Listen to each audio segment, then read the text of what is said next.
Doctor Babasaheb Ambedkar Parbhani इथं 10 तारखेला जी घटना घडली त्या घटनेचा आम्ही वरणगावच्या वतीनं संपूर्ण समाजाच्या वतीनं आम्ही जाहीरपणे निषेध करतो।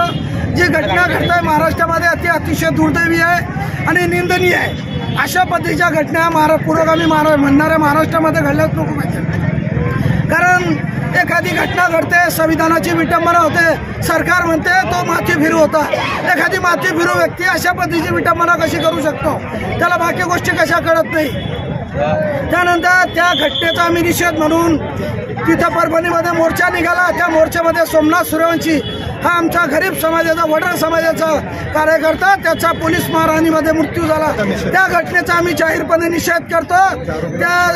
ज्या कोणीच्या घटनेमध्ये मास्टर माइंड असतील, जे आरोपी असतील, त्यांना शिक्षा झालीच पाहिजे ही आमची मागणी आहे। त्यांच्यावर कारवाई जर नाही झाली तर आम्ही संपूर्ण वरणगाव व जिल्हा बंद करण्याची ताकीद देतोय। आम्ही ही त्यांना गरीब समाजाला न्याय मिळालाच पाहिजे।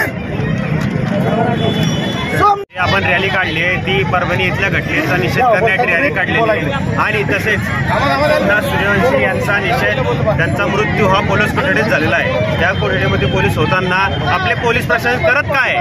आपण निषेध करतोय, आपण विरोध करतोय, हे आपली चुकी आहे का? आपला संविधानाचा अपमान होत आहे आणि आपण निषेध करतोय आणि आपल्यावरती केसेस होत आहे। हे कुठे ना कुठे थांबलं पाहिजे।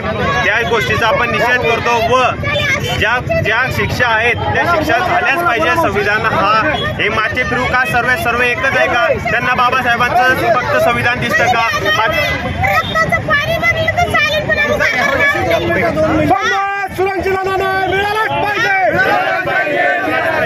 खोला पाहिजे। कारण डॉक्टर बाबासाहेब आंबेडकर हे कोणी एकट्या जातीचे नाही आहे।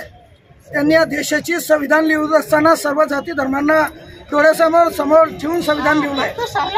ही ज्या घटना घडली आहे ही अतिशय निंदनीय आहे। या घटनेचा आम्ही जेवढा निषेध करू तेवढा कमी आहे।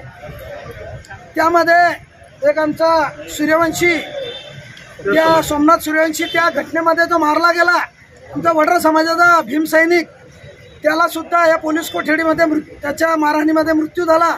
त्या घटनेमध्ये जे कोणी दोषी असतील त्याच्यावर कठोर कारवाई झाली पाहिजे।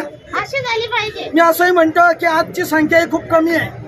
आरक्षणामध्ये सवलती घेताना सर्व येतात, आरक्षणाच्या सवलती घेताना 100 लोक जवळ येतात आणि डॉक्टर बाबासाहेब आंबेडकरांची ज्यावेळेस संविधानाची विटंबना होते त्यावेळेस 50 ते 100 लोक जमा होतात। ही अतिशय निंदनीय गोष्ट आहे। हा मतदारसंघावर आज वाटली पाहिजे ना मला। आम्ही या मतदारसंघामध्ये एखादी लोकप्रतिनिधी निवडत असताना हे एवढे 50 ते 100 लोक जमा होता। या भारतीय संविधान ज्यांनी लिहिलं त्यांची विटंबना होते आणि आम्ही 100 लोक जमा होतो फक्त। हे अतिशय निंदनीय गोष्ट आहे। आम्ही या घटनेचा जाहीरपणे निषेध करतो आणि समाजाने, मी तर एक सांगेल की आपल्या समाजाने संघटन आणि संघटित होण्याची गरज आहे। येणारे दिवस हे आपल्यासाठी खूप खतऱ्याची घंटी घेऊन येणार आहे। आपल्याला जागरूकता ठेवून संघटन आपलं दाखवणं गरजेचं आहे।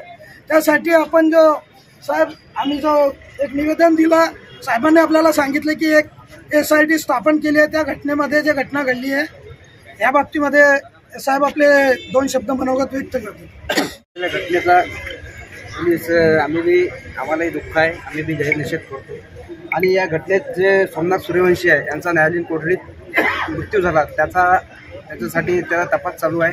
त्याचा PM रिपोर्ट प्राप्त झाला असून त्याचा तपास पोलीस करत आहे आणि त्या पोलीस तपासात तो वरिष्ठ अधिकाऱ्याकडे तपास दिलेला आहे आणि योग्य त्याला न्याय मिळणारच आहे। तपासात जे निष्पन्न होईल त्याप्रमाणे जे दोषी असतील त्यांना खरोखरच न्याय मिळणार आहे। फाशी देण्याचं काम हे पोलिसाचं नाही आहे। पोलिसाचं काम फक्त तपास करून जे पुरावे आहेत पुराव्यासहित दोषारोप पत्र न्यायालयात दाखल करायचं काम पोलिसाचं आहे। त्याच्यानंतर जो